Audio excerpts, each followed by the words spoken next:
안녕하세요. 김성주 목사입니다. 우리 지난주에 이어서 엘리사 선지자에 대해서 마저 살펴보면서 공부하고자 합니다. 오늘은 대표적인 사역들을 좀 살펴보고 그 중에서 두 가지 사건을 중심으로 귀한 교훈을 우리가 함께 얻고 공부하고자 합니다.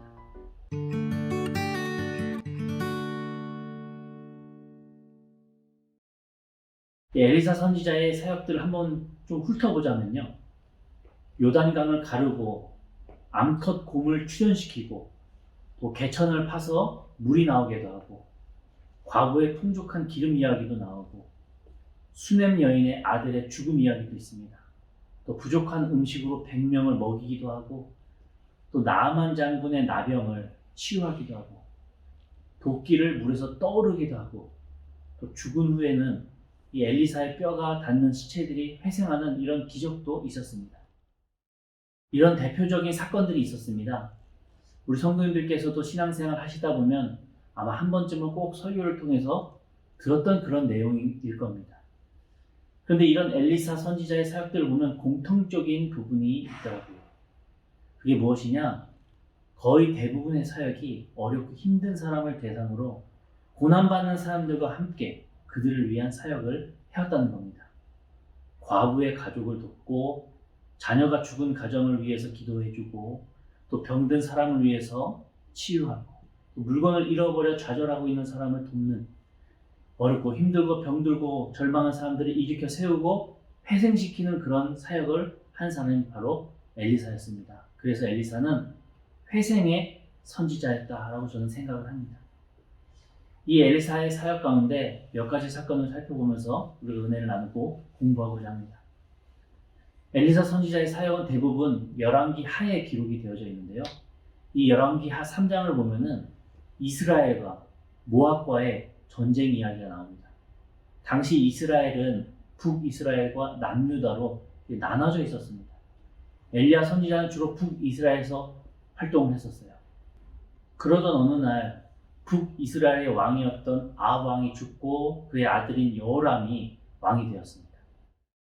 그런데 이 선대왕 아합 왕이 죽자 모압 나라가 북이스라엘에게 바치던 그 양털과도 같은 조공을 더 이상 바치지 않는 겁니다.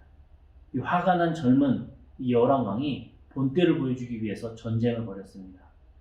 근데 혼자 가기는 좀 무서웠는지 이웃 유다 왕인 여호사밧 왕에게 함께 가자고 지원 요청을 해요. 조금 있다가는 에돔 왕도 같이 가자고, 그래서 3대1로 모압을 혼을 내주자고 합니다. 좀 치사해 보긴 하지만 이 세상적인 계산으로 해보자는 똑똑하고 합리적인 방법을 선택한 거죠. 그렇게 모압과 전쟁을 치르려고 여정을 떠났는데 이 젊은 여호람 왕이 이제 막 왕이 되었으니 실전 전쟁 경험이 좀 부족하지 않겠습니까? 그렇다 보니까 충분한 식수를 챙기지 못한 겁니다. 물이 별로 없는 거예요. 그래서 병사들이 마실 물은 좀 있었지만 이 가축들이 마실 물이 금방 바닥이 났습니다. 그래서 전쟁도 하기 이전에 이미 패했다. 젊은 왕이 당황을 하죠. 그럴 때 남유다 왕인 여호사밧 왕이 혹시 하나님의 예언자가 있느냐? 있다면 우리 도움을 요청하자라고 제안을 하고 엘리야 선지자의 제자였던 엘리사라고 하는 선지자가 있습니다라는 말을 듣고 그 엘리사를 찾아갑니다. 그때 엘리사 선지자가 하는 말이 열왕기하 3장 16절과 17절 말씀입니다. 그가 이르되 여호와의 말씀이 이 골짜기에 개천을 많이 팔아 하셨나이다. 여호와께서 이르기를 너희가 바람도 보지 못하고 비도 보지 못하되 이 골짜기에 물이 가득하여 너희와 너희 가축과 짐승이 마시리라 하셨나이다. 지금 먹구름 한 점 없고 바람도 없고 당연히 비도 없는 이 쨍쨍한 날씨 상황이었지만 이 때학볕에 계곡을 파면 물이 골짜기 가득하도록 채워주시겠다라는 응답입니다. 여러분이 젊은 여호람 왕의 입장이라면 이 터무니없는 말을 어떻게 받아들이시겠습니까? 또 하나님께서는 왜 이런 황당한 요구를 하셨을까요? 분명 하나님께서는 바로 물을 주실 수 있는 분이셨지만 때로는 우리가 실제로 개천을 파기를 원하시는 분이시기도 합니다. 하나님께서는 이제 왕이 된 이 여호람 왕의 순종을 보고 싶으셨던 게 아닐까 개인적으로 생각을 해봐요. 야고보서 2장 26절을 보면 이렇게 기록이 되어져 있습니다. 영혼 없는 몸이 죽은 것 같이 행함 없는 믿음은 죽은 것입니다. 하나님께서는 때로 우리가 하나님의 도구가 되기를 원하십니다. 하나님의 기적의 결과만 집중하는 것이 아니라 기적이 이루어지기까지의 그 과정 속에서 우리의 행함이 있는 그 순종이 있기를 원하신다는 거죠. 우리가 태양볕에 삽을 들고 그 마른 개천을 파기 시작할 때 우리의 필요를 다하시는 그 하나님께서 어떤 방법으로든 채워주신다는 겁니다. 이 젊은 여호람 왕이 순종했고 개천을 팠고 결국에는 물이 나오게 되죠. 터무니없는 말씀처럼 들렸지만 순종한 결과였었습니다. 우리 성도님들 가운데 하나님께로부터 터무니없는 이런 말씀을 받아본 그런 경험이 있으십니까? 내 생각과 내 경험으로는 도저히 인정하기 어려운 그런 기도 응답이 몇 차례 이어진다면 그럴 때 우리는 오늘 이 엘리사 선지자의 입술을 통해서 하나님께서 하셨던 그 말씀인 개천을 파라 라고 하는 하나님의 말씀을 깨닫고 한번 순종해 볼 수 있는 용기도 있어야 할 줄로 믿습니다. 그런 행함이 있는 순종의 모습에 하나님께서 감동하시고 안 될 거라고 생각했던 길이 열리고 닫힐 거라고 생각했던 문이 열리고 귀한 샘물이 솟구쳐 오르는 그 주님의 역사를 경험하게 되시기를 항상 기도하겠습니다.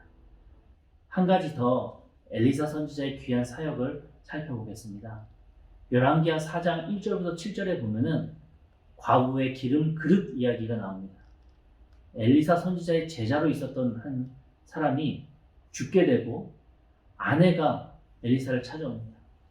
큰 빚을 지게 돼서 두 아이가 종으로 팔려가게 되었다. 도움을 요청하고 있습니다.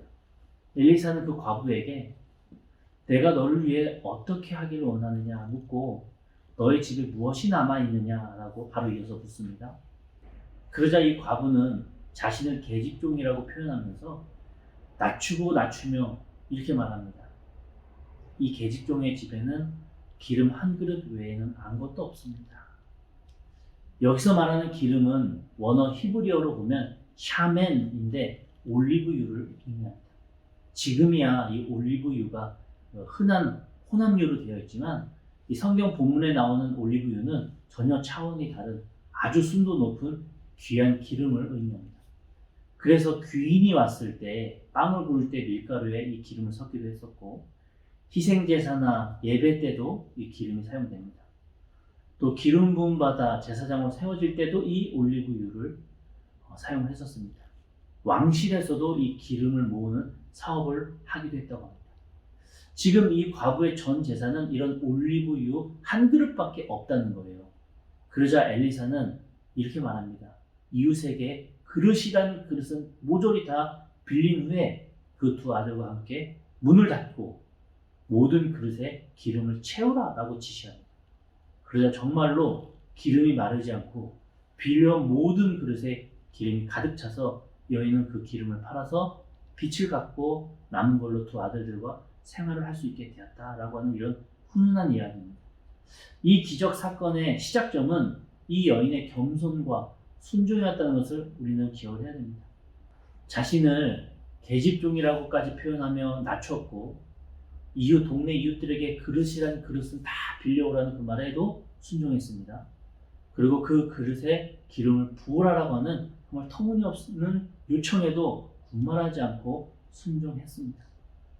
나의 겸손과 순종이 결국 나를 살리고 이웃에게도 하나님을 전하게 되고 하나님의 이름을 높이는 열쇠가 될 수 있다는 것 우리는 꼭 기억을 해야 됩니다. 이렇게 성경은 엘리사 선지자에 대해서 주로 기적과도 같은 사건을 기록을 하고 있는데요.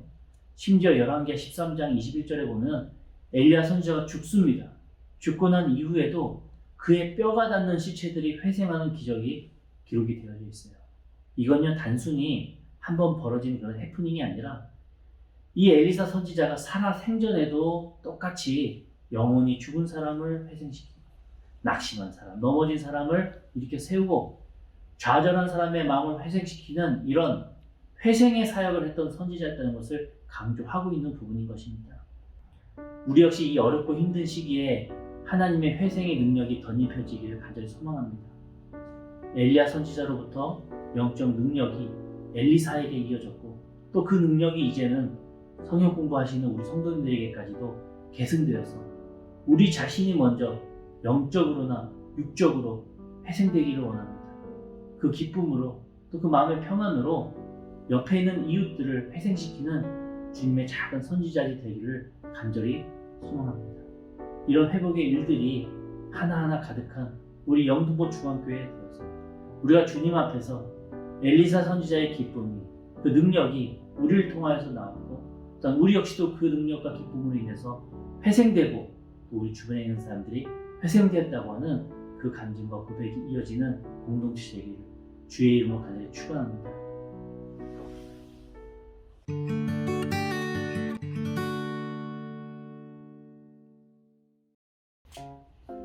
아참, 다음 시간에는 히스기야 왕에 대해서 공부하도록 하겠습니다.